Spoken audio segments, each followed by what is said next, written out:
Hi, my name's Nick with Machine Gun Dad. Welcome back to the channel. On this episode of our field trip series, we are taking apart a AR-180 made by Howa in Japan.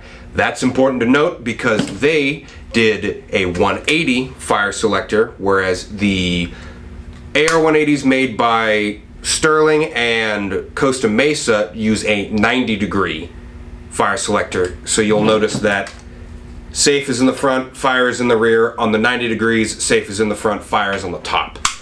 That's important to note because these are older guns. Sometimes people change around parts, so you might have something that is marked with a 180 fire selector, but the parts in it are 90 degree, just little things here or there.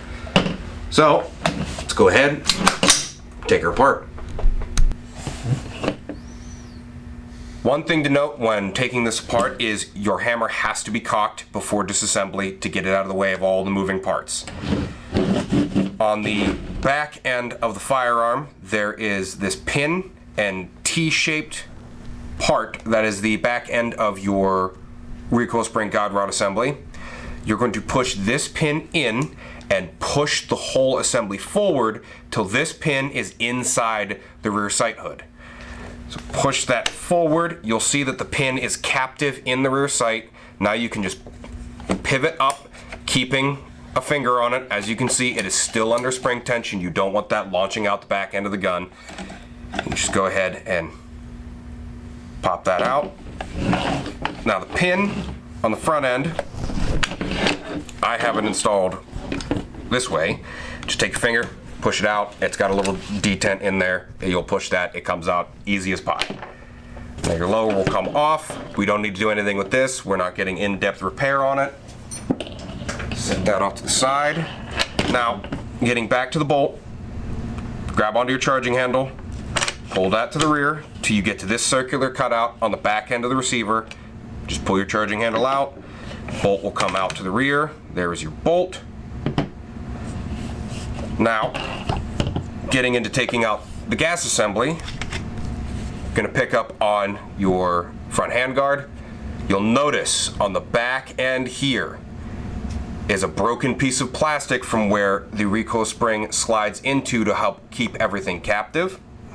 Somebody tried to force this and get it to come out when it wasn't supposed to and ended up snapping this little part of the ring off. If you have an old firearm, do not force it because you could end up snapping something that's very hard to replace, especially on something like an AR-180. On the gas system, grab the front end, pull back, and get this cup out and off the front end. The entire gas piston will come out the front end as well under spring tension. Pull this back cap off, clean this real nice and good because as you can see there's quite a bit of built up carbon on it. And that is your fully disassembled upper. Bolt disassembly is just as easy as the rest of it. You are going to want to have the locking lugs and bolt piece all the way to the rear, keeping a constant bit of finger tension on the back end of the firing pin. There is a pin right here that you are going to push in and just kind of tilt over, wiggle it a little. If it's well oiled, it should just drop free. This one is really well oiled. Keep that constant finger tension on the back end of this firing pin because in the AR-180 it is a spring-loaded firing pin. That is an additional safety feature just to prevent slam fires. Key thing to note, keep constant finger tension, and when you go to put it back together, make sure your spring is actually on it. Because a lot of the firearms nowadays do not have a spring on it, just to keep that in mind. And that firing pin holds this locking lug in. You can kind of fiddle with it to get it to come out of the bolt, and then the whole thing just slides out the front. That is bolt disassembly right there. Going into reassembly, key thing to note, there is your extractor, there is your ejector. This firearm ejects to the right, and these two recoil spring guide holes are going to be towards the top. So if this is the top, then this is the right. Make sure that your extractor is on the right, your ejector is on the left to kick that round out on its proper side. Reinserting the bolt, you can see on the side, there is that cutout hole for your pin, making sure that this little cut on both sides, make sure that is parallel with the rest of the bolt, because this hole here is what the firing pin slides into to lock it into the bolt. So make sure that whenever you reinsert it, it goes in and remains in a parallel position. You don't want it facing up and down, because then you're going to have nothing for the firing pin to feed into. Making sure that stays in, flipping it back over to the back end, take your firing pin, run it in, it should just slide right into that hole. And if you can push the firing pin all the way through, you know that it is locked in and it's not going anywhere. You have it in the hole, that pin is not coming out.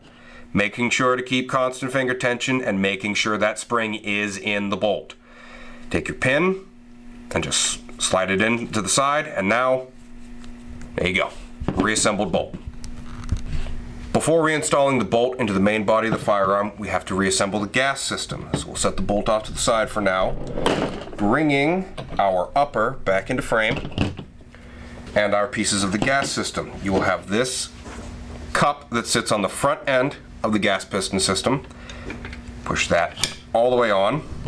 You have a spring-loaded piston here that locks into this hole, the top hole on the front end of the receiver. Push that in.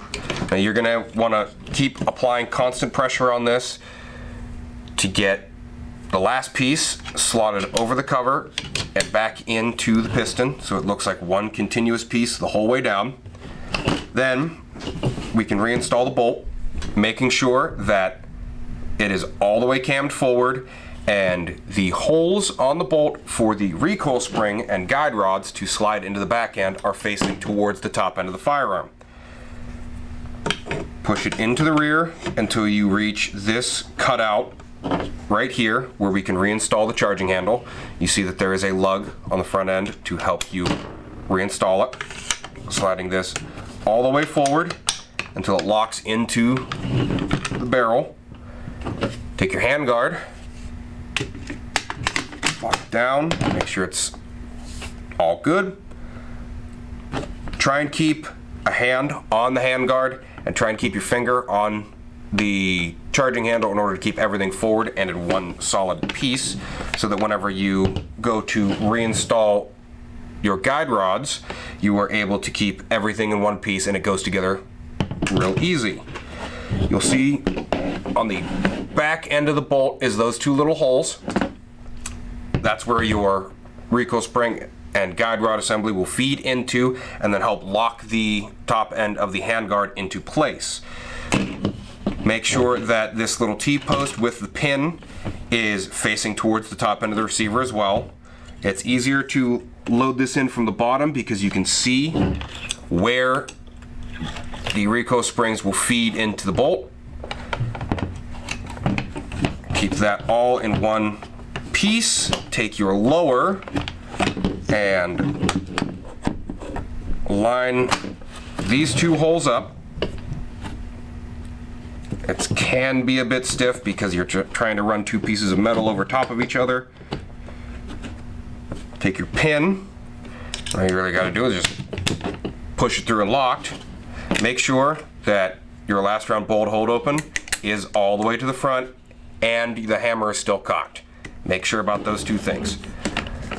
Run it down, push the recoil spring and guide rod assembly in, push that pin, and once again, get that locked into the back end of your rear sight block. And then just lower it down and let go. Everything is all solid, one piece, everything functions. And that is a fully field stripped and reassembled AR-180. Thanks for coming to the channel. Tune into our next field strip video on the AR-180B. We're going to get into a little bit of the uniqueness of that different system, but this has been our video on our AR-180.